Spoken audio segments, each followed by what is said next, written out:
Pernahkah Anda mendengar frasa musuh paling besar adalah diri kita sendiri?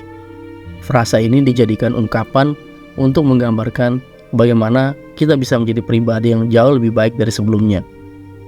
Namun, pada awalnya mungkin kita merasa skeptis dan berpikir bahwa frasa tersebut terlalu naif. Kita semua memiliki musuh, bukan? Tidak mungkin semua orang bisa menjadi teman kita. Pasti ada saja yang ingin melihat kita terjatuh, dan pasti ada saja yang tertawa melihat kita menghadapi kesulitan. Dalam sejarah, kita melihat bagaimana suatu negara menjadikan negara lain sebagai musuhnya. Kekerasan dan kekejaman terjadi di mana-mana, hanya karena perasaan bahwa orang lain adalah musuh. Adanya musuh adalah konsekuensi dari adanya hubungan antara manusia. Sejak dulu, hal ini menjadi sifat alami dari manusia itu sendiri. Lalu, apa hubungannya dengan Verrell Bramasta? Kita tahu bahwa Verrell Bramasta adalah seorang selebriti terkenal yang telah membangun reputasinya dan popularitas melalui karya-karyanya di dunia hiburan. Dia dikenal sebagai seorang aktor, penyanyi, dan juga sosialita.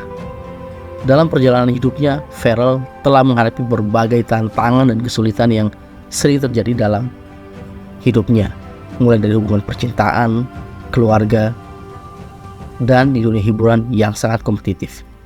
Sehingga frasa tersebut dapat menjadi pengingat bahwa untuk mencapai keberhasilan dan kebahagiaan, dia perlu berdamai dengan dirinya sendiri. Dia harus mengatasi keraguan, ketakutan, dan kelemahan yang mungkin ada di dalam dirinya. Verrell Bramasta juga mengalami pertempuran internal yang menguji dirinya sendiri. Dia mungkin menghadapi ketakutan, keraguan, dan kelemahan dalam perjalanannya menuju kesuksesan dan kebahagiaan. Perjalanan hidupnya mengajarkan bahwa musuh terbesar yang perlu diatasi adalah konflik batin dan pertarungan dengan diri sendiri. Menjadi seorang Verrell Bramasta tidak mudah. Ia selalu dituntut menjadi sempurna, seakan ia tidak boleh melakukan kesalahan. Saat seorang artis melakukan kesalahan, tanggapan publik dapat mencakup perasaan kecewa, kemarahan, atau penolakan terhadap mereka. Media sosial dan berita seringkali memainkan peran penting dalam menyebarkan informasi dan mempengaruhi opini publik. Ada situasi di mana publik menuntut pertanggungjawaban, pembayaran atas kesalahan yang dilakukan oleh mereka, baik dalam bentuk maaf, penyesalan, atau bahkan sanksi sosial yang begitu kejam.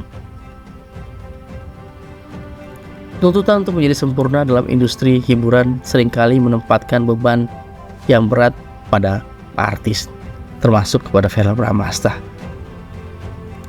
Dalam upaya untuk memenuhi harapan publik ini dan industri tersebut, artis mungkin merasa terdorong untuk membohongi diri sendiri.